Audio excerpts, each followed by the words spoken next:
Welcome to Cab Chat, Darren. Good to be here, mate. And you're going to tell us what you've been up to. So if you don't know Darren, Darren was the man behind Cabbies Do, Kilimanjaro, Cabbies Do Atlantic Row. And you got something new on the horizon. Yeah, well, I was lucky enough to been involved in a recent TV show that's going to be shown. It's just the trailer's just starting to be shown now, called Destination X. Really? Yeah. Be on BBC One on prime time on at 8 o'clock on a Saturday night. So obviously you can't tell us a lot about the show and what's in it, but what's the idea behind the show? No, and I've got to say I can't, because I've had to sign stuff and that to say that I can't let too much out of the hat. But it really is going to be a good show. Right. Rob Brydon is the He's hosting it, yeah. And basically, what the show consists of is they take it to somewhere in the world, and I know it's going to sound really weird, but you don't know where you are. And the way they do that is they basically took us. I can't even tell you where they took us, but they took us somewhere.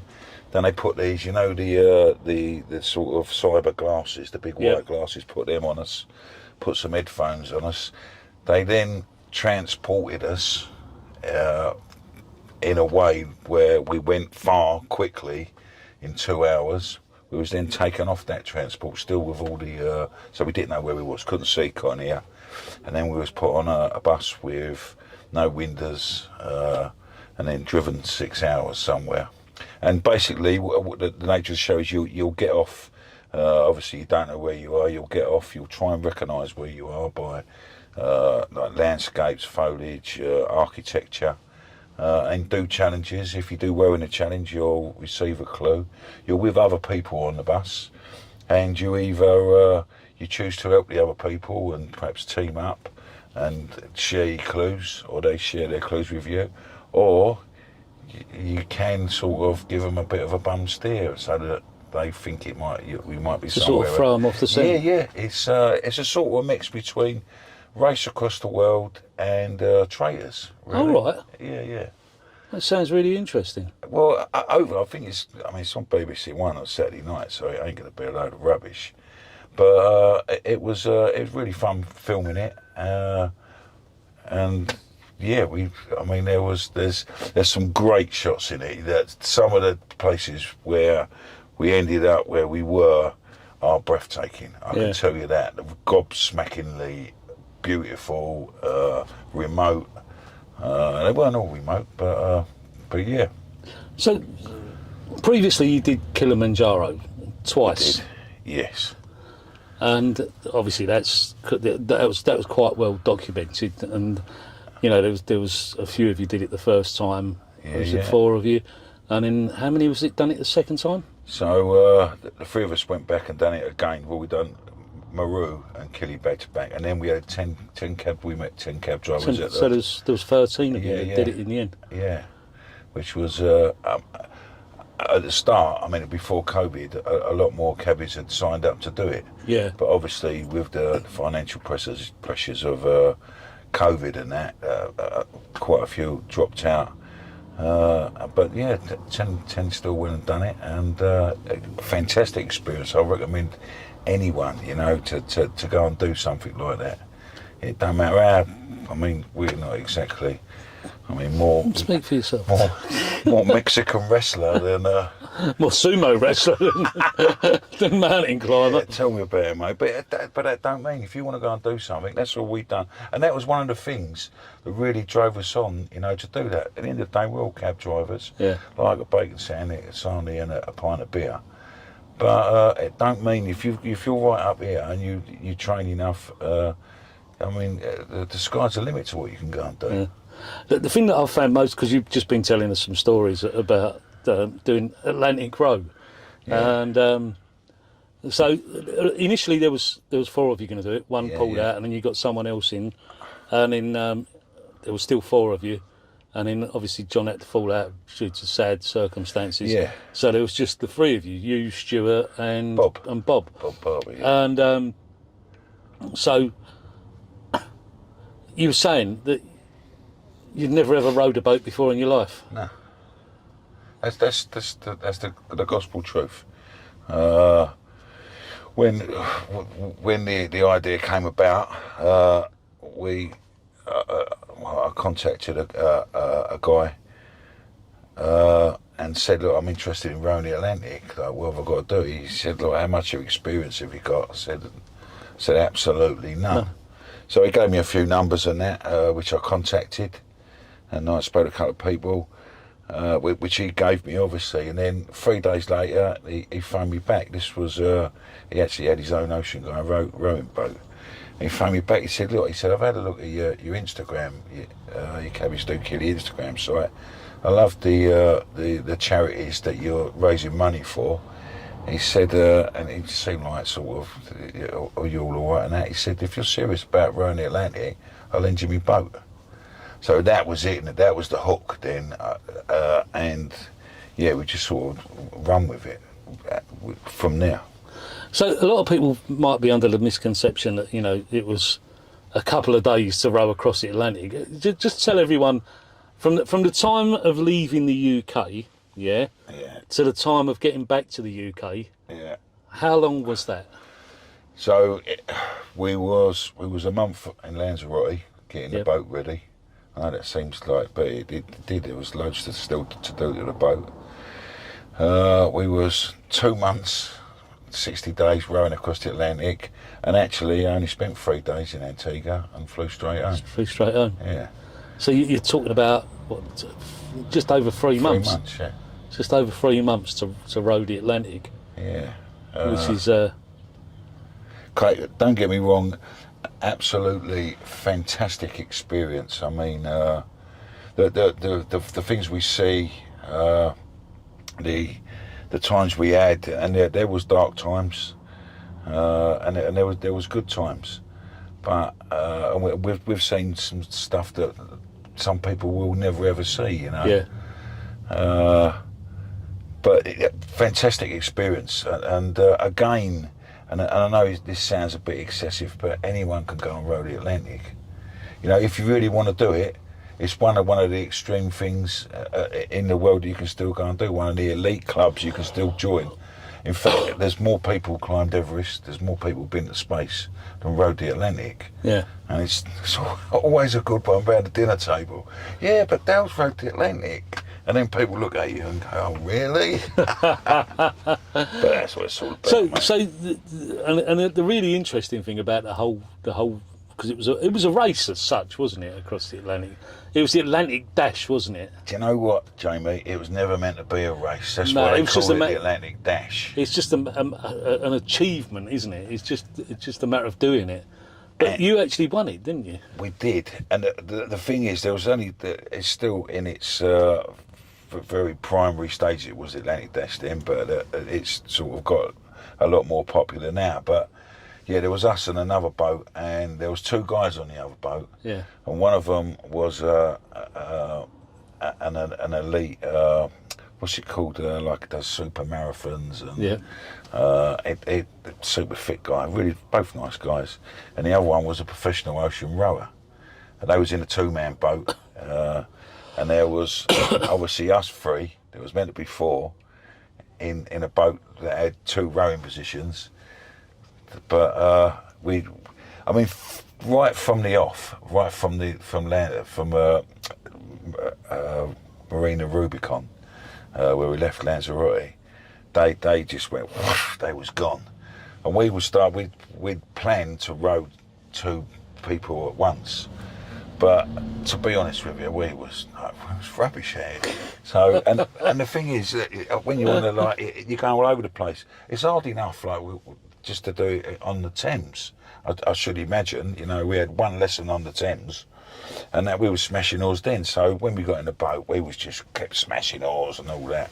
So I think Stuart it was who come up with this rowing pattern of you row 1 hour on and 2 hours off. In the you could either row at the front or the back, didn't really make any difference. So, and that's what we've done. So you just done 24 hours, 1 hour on, you had 2 hours off to do whatever you got to do, and then you was back on. But I've got to say, with that, there were times, when we was out there, proper out there, and trying to get visually the size of the waves was really tough. And at night you come out, and obviously it's exactly the same as here. Some nights you've got no moon, so it's pitch black, but you can feel the boat, you know, sort of really sort of pitching, and then when you open the hatch, you know, and the first thing you do, you got to clip on the old safety line. Don't clip that on. If you're going over, you're gone. And then you did sort of think, oh my God, what am I doing? You know, and the other fellas just sort of think on the end of his hour, and you got to get out of the boat, and it might be like, I know it sounds a bit cold, rainy. You've just got out, sort of where you're safe, where you think you're safe in your cabin out, strap your feet into a foot plate, and the boats sort of go. Think, what am I doing? And then they just start, they don't care, they've done their hour, they've been bashed up all day, so they just could go and get in their hole and do what they got to do. That's it. Door gets shut, bang, you're out there on your own. Yeah. So yeah, but you just do it. I mean, without rowing, you would eventually get there, even if you didn't row. Did you know that? No. If you sat in a path and went there, it might take you a long time, but there is like a natural drift. That's why you do it that way round. But yeah, well, I mean, dolphins. We saw dolphins next to the boat. We had the fish, dorados, that was called, massive fish. And when we first saw them, I was worried about hitting them with the oar. You know what I mean? But in the end, you realise that they're playing with the oar. So then you was actually trying to get the fish were, they was playing with us, you know. And then one of the really nice times, we had, when you're out in the middle of nowhere, there's nothing. The nearest place we come to was like still a 2-week row away, was Cape Verde. Yeah. Once you've gone past Cape Verde, that's your lot. You're in for a penny, in for a pound. So we're out there, and we had this bird.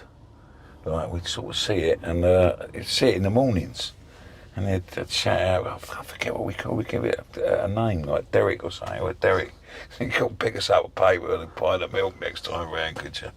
And then it must have got like tired or whatever, and I'm rowing one night, and I can see it's coming low and low. I think it's going to come on the boat. So I've sort of like put the oars down, tried to get my phone out to film it, you know, and you still got to sort of do your... And sure enough, it landed on where the two cabins. There was the Hilton and the Holiday Inn. Stuart and Bob was in the Holiday Inn. And you had the Hilton. Yeah, but this sounds like I had it great up the other end, but I was at the pointy end. I was in like a coffin. And the reason I couldn't go out the other end, because when I went out the other end, I made the boat list. And you don't want to row a wonky boat. Yeah, but this bird's landed. And I was thought the best thing in the world that he's chose our boat, you know. They weren't like, they didn't have a lot of choice for miles and miles. But yeah, no, it was great. Really, real nice moment. You did all that. Yeah. And you've had a bit of a break now, and you've done this TV show. Mm-hmm. And you said earlier that you're thinking about doing something else. You said you still want to do something. Yeah. Right. Cabbies Do. I mean, we let the website go this year, didn't we? We did. But we can always re-register that, because I don't think anyone will register. Well, yeah. And we appreciate obviously what you've done with that for us. So, as you know, the road was the end of my knee, so I had to have a complete... well, that was one of the reasons you didn't do anything the following year, exactly. wasn't it?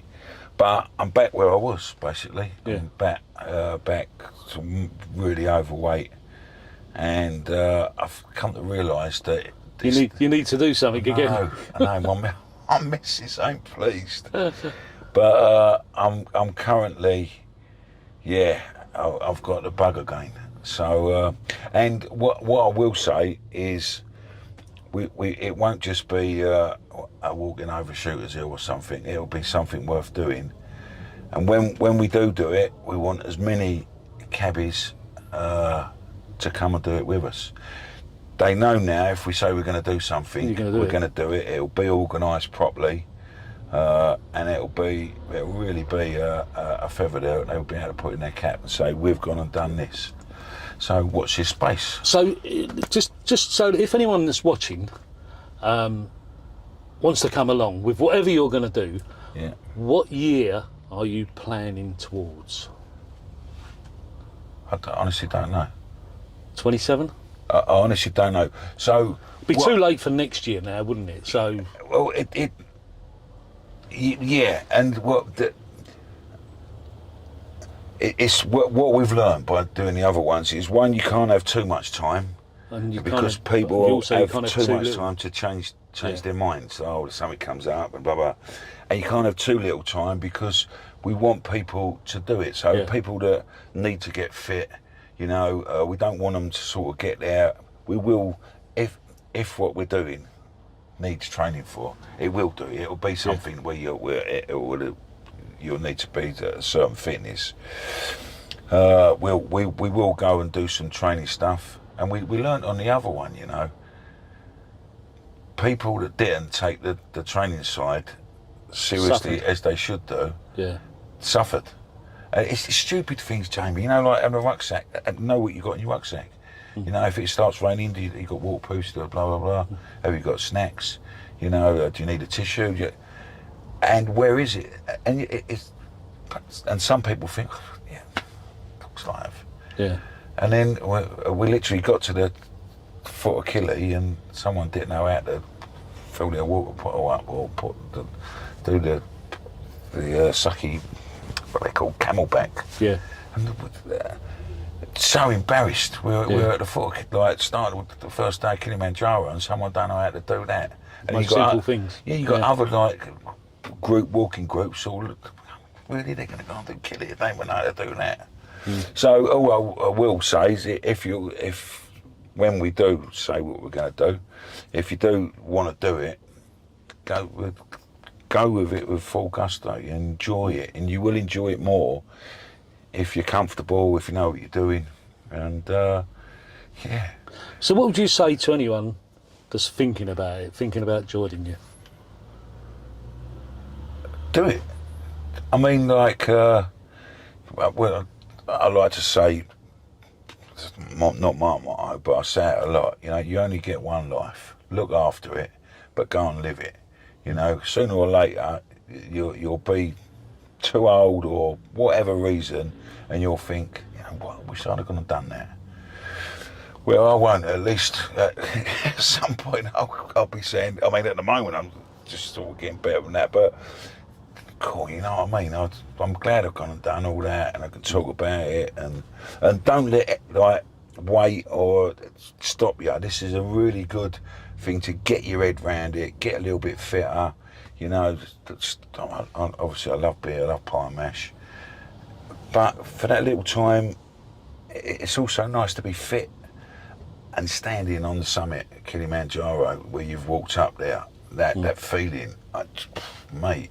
You can't buy it. If you could put it in a jar and sell it, you'd be a millionaire. Like finishing the last couple of rows right across the Atlantic, that feeling. If you could put that's all. Everything's worthwhile when you've done it. You ain't give up. You've gone through it, and there will be times where you think, it's raining, don't want to go out tonight, don't want to go to the gym. I really fancy just having loads of bad food. Well, that's the things that stop you. That's what works for me. So if anyone else thinks that will do for them, you've drawn me out on this a little bit, Jamie. I will have to tell my wife that you've done this. So, just one last question before we finish up. Go on. We're all taxi drivers. Yeah. Do you still enjoy driving a taxi? How long have you been driving a taxi? 20 years now. And do you still enjoy it? Love it. And that ain't no old ball. That I still, but I drive a cab how I enjoy driving a cab, and I do a lot of hours, but I still enjoy talking to people. So if someone was to come to you and say, I'm thinking about doing the knowledge, would you recommend I do it? Yeah, one tomorrow. Can't do it, and all this, can't do it the other way. They might as well go and work for the other people or whatever. There's nothing like being a London cabbie. From day one, I've been proud to be a London cabbie, and you go anywhere in the world, right, on your holidays or whatever, and talk to someone and say, what do you do? Say, I'm a London cabbie. Oh, you're it. they want to know more about it, you know. We've still got that reputation across the world, and we've earned that because we've gone and done the knowledge. So, yeah, I honestly, I still love driving a cab. And I wouldn't have got to do any of the stuff I'd have done if it weren't for doing the knowledge, becoming a cabbie, and that's where we are.